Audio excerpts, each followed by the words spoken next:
kita pada mata kuliah Itihasa di program studi pendidikan agama Hindu Stha Dharma Sentana Sulawesi Tengah.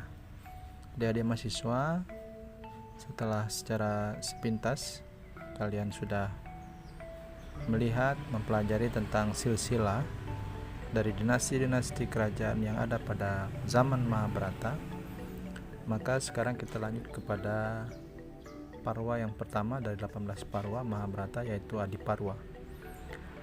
Nah, jadi dari banyaknya penggalan-penggalan cerita, jadi ini saya akan menceritakan tentang perkawinan antara Santanu dengan Dewi Gangga. Perkawinan Santanu dan Dewi Gangga ini adalah sebuah perkawinan yang sungguh membahagiakan. Di Santanu jatuh cinta kepada Dewi Gangga dan ingin memperistrinya.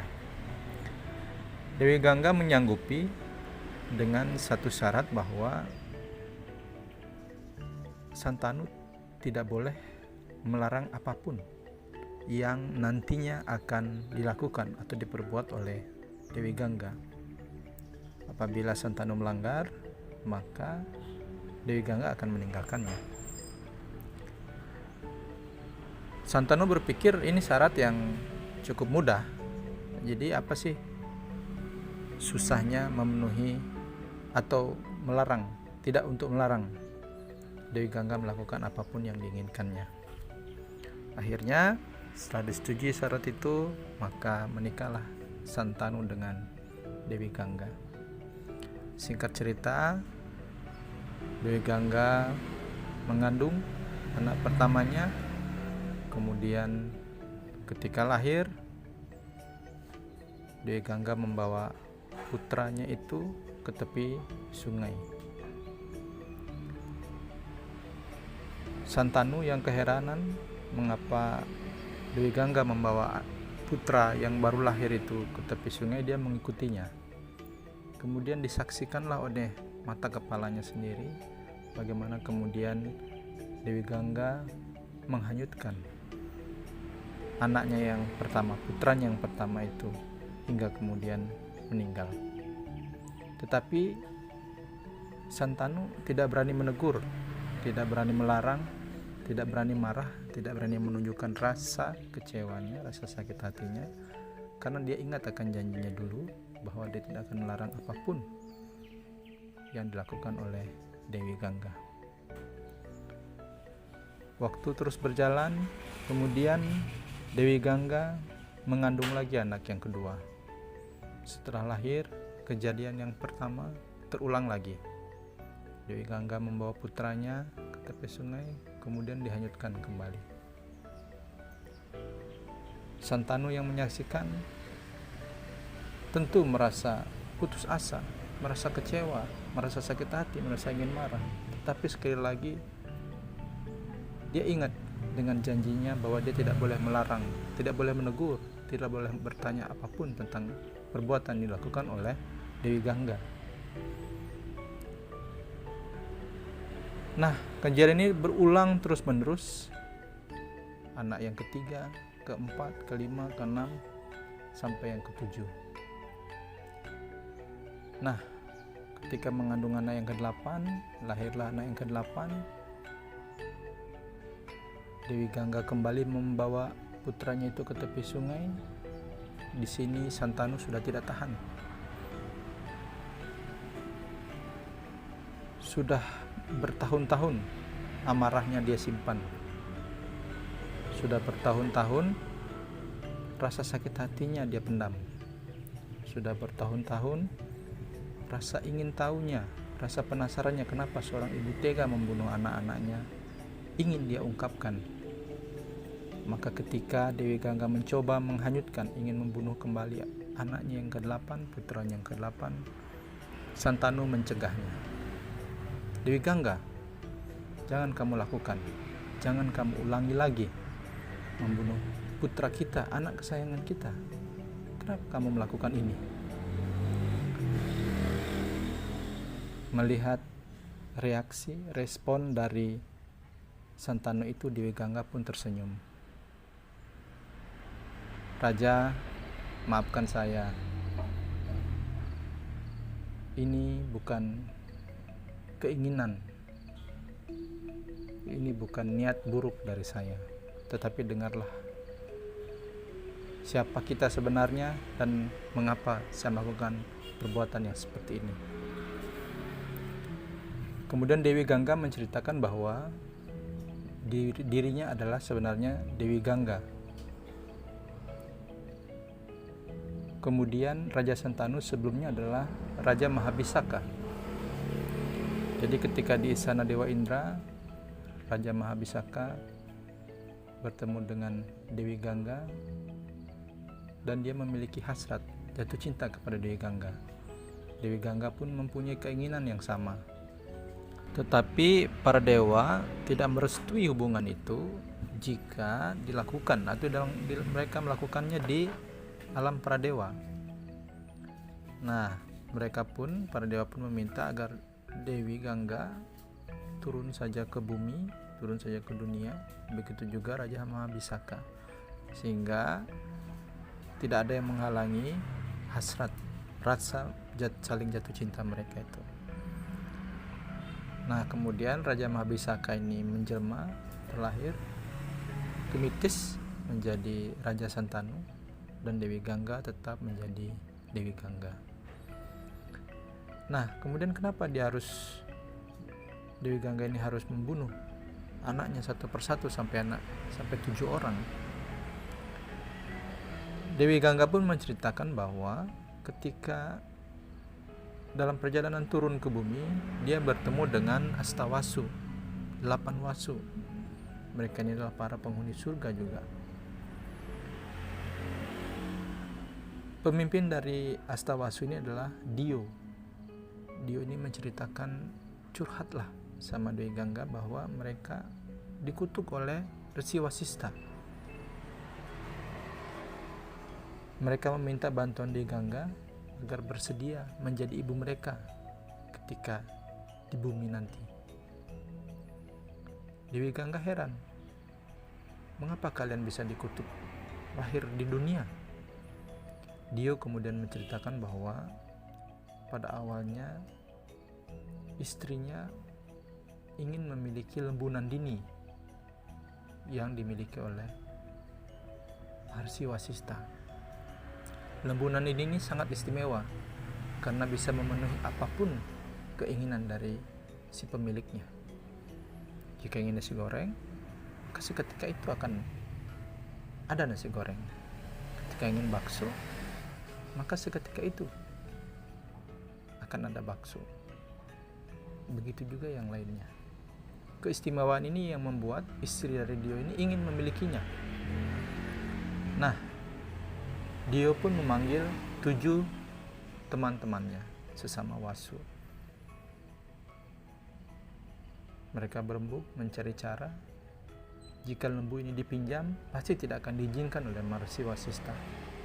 Apalagi jika diminta, paling tidak disetujui. Nah, cara satu-satunya adalah dengan dicuri.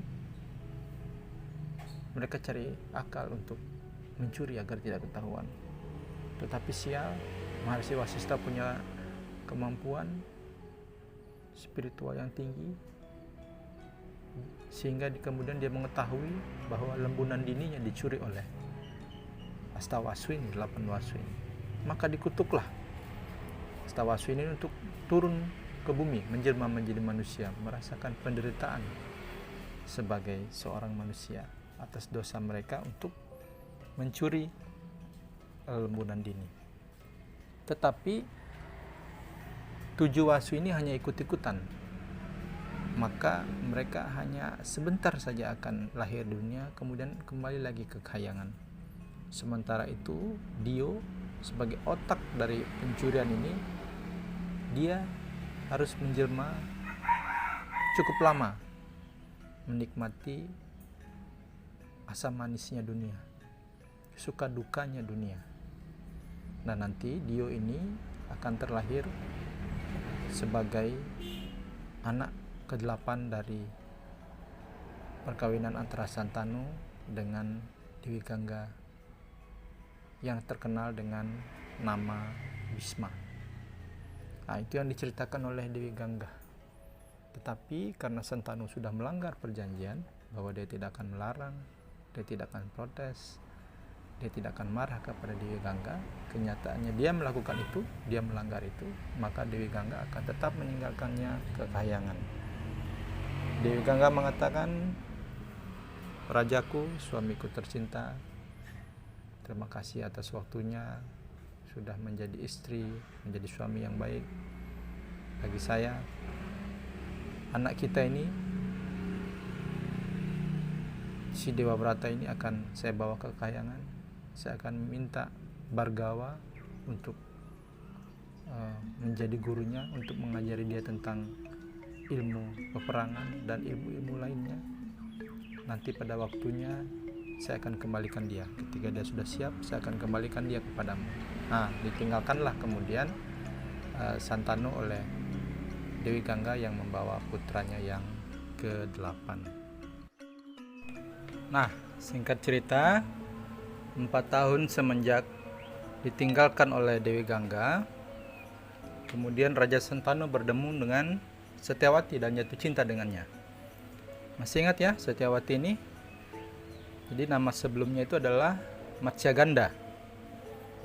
Matsyagandha ini adalah ibu dari Maharsi Wedawiyasa atau Sri Krishna Dwipayana, istri dari Maharsi Parasara, yang kemudian mereka setelah melahirkan putra, kemudian Maharsi Parasara pisah dengan Matsyagandha atau Setyawati ini. Jadi karena sudah berkenan menikah dengan dirinya, Maharsi Parasara kemudian menganugerahi Matsyagandha ini hilang bau amisnya, bau ikannya, kemudian dia kembali suci kembali seperti gadis, seperti sedia kala. Nah, Setyawati ini yang kemudian Raja Santana jatuh cinta kepadanya. Kemudian dia cari tahu siapa gadis itu. Ditahulah bahwa dia adalah anak seorang nelayan. Ditemuilah kemudian ayahnya yang ternyata adalah bukan ayah kandung tetapi ayah angkat. Ketika Raja Santanu menyampaikan isi hatinya, keinginannya untuk menjadikan Setyawati sebagai permaisurinya, ayah angkat Setyawati ini mengajukan syarat yang sangat berat. Syarat itu adalah agar nanti kelak anak dari hasil perkawinan antara Raja Santanu dan Setyawati yang akan menjadi putra mahkota, kemudian selanjutnya akan dinobatkan sebagai raja penerus dari Santanu. Hal ini tentu sangat berat, syarat yang sangat berat bagi Santanu, karena dia ingat dia memiliki seorang putra yaitu Dewa Brata, anak dari Dewi Gangga. Akhirnya dia pulang dengan penuh kesedihan. Dia meratapi dirinya di dalam kamar, makan tidak enak, tidur tidak nyenyak. Pikirannya selalu diselimuti oleh bayangan-bayangan dari Setyawati. Tetapi kemudian dia memikirkan tentang anaknya, yaitu Dewa Brata. Dia tidak bisa mengkhianati Dewa Brata, anaknya. Dia tidak bisa mementingkan ego pribadinya agar bisa menikahi permaisuri, kemudian mengesampingkan Dewa Brata yang sekiranya nanti semestinya sebagai anak tertua menjadi putra mahkota, penerus dirinya. Akhirnya Raja Santanu kurus, sering sakit-sakitan. Ini yang kemudian membuat Dewa Brata yang sudah dikembalikan oleh Dewi Gangga menjadi heran.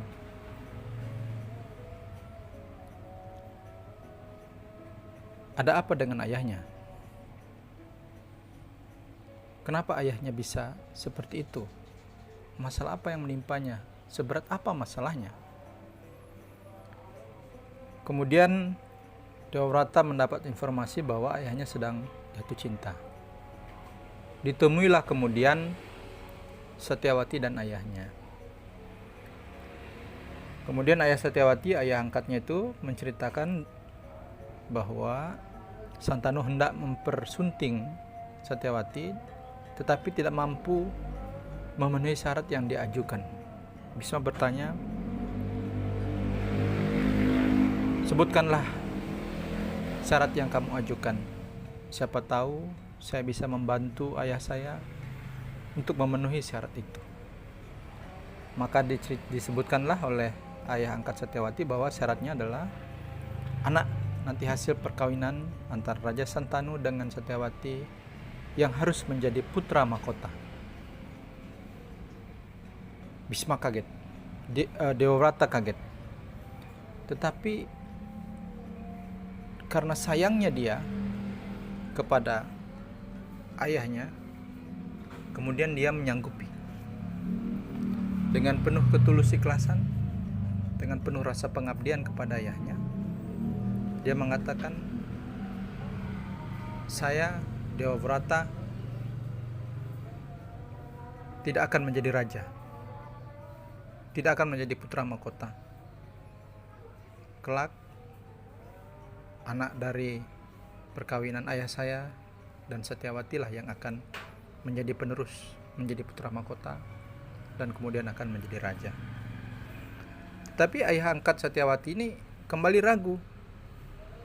"Bisma, seandainya kamu bukan raja, tapi kemudian kamu menikah, punya anak, suatu saat bisa saja anakmu itu yang nanti akan menjadi raja atau merebut kerajaan dari anaknya Satyawati atau dari cucunya Satyawati." Kembali Bisma terkaget, tetapi diucapkan kembali sumpah yang kedua kalinya. "Saya tidak akan menikah seumur hidup saya. Saya akan membujang sehingga Anda tidak perlu khawatir keturunan saya akan menjadi raja atau merebut kerajaan dari keturunannya Satyawati." Dua sumpah ini, yaitu bahwa dia tidak akan menjadi putra mahkota, menjadi raja. Kemudian sumpah yang kedua adalah dia akan membujang, tidak akan menikah seumur hidupnya, adalah sumpah yang sangat menakutkan. Seketika itu dari langit muncul doa-doa, mantra-mantra yang diucapkan oleh para penghuni surga sambil menaburkan taburan bunga yang menandakan mereka kagum akan sumpah dari Bisma ini yang begitu luar biasa. Nah, setelah hal itu, sumpah itu, Dewavrata ini kemudian terkenal, dijuluki dengan Bisma. Nah, artinya Bisma itu adalah sumpah yang menakutkan. Setelah dipenuhi syaratnya, ayah Satyawati ini yakin bahwa cucunya kelak lah yang akan menjadi penerus kerajaan. Maka Satyawati diboyong oleh Dewavrata, oleh Bisma, untuk dinikahkan dengan ayahnya Raja Santanu. Nah, dari perkawinan itu lahirlah dua orang putra yang bernama Citrangada dan Wisitrawirya. Tetapi kemudian terjadi masalah. Citrangada ini mati muda karena berebut nama dengan seorang Gandarwa yang juga bernama Citrangada. Mereka duel, siapa yang berhak untuk menyandang gelar, menyandang nama Citrangada. Dan Citrangada anak Satyawati tewas dikalahkan oleh Gandarwa yang bernama Citrangada. Tinggallah kemudian seorang Wisitrawirya, pangeran muda yang masih belia, yang belum memiliki kemampuan apa-apa untuk menjadi seorang raja.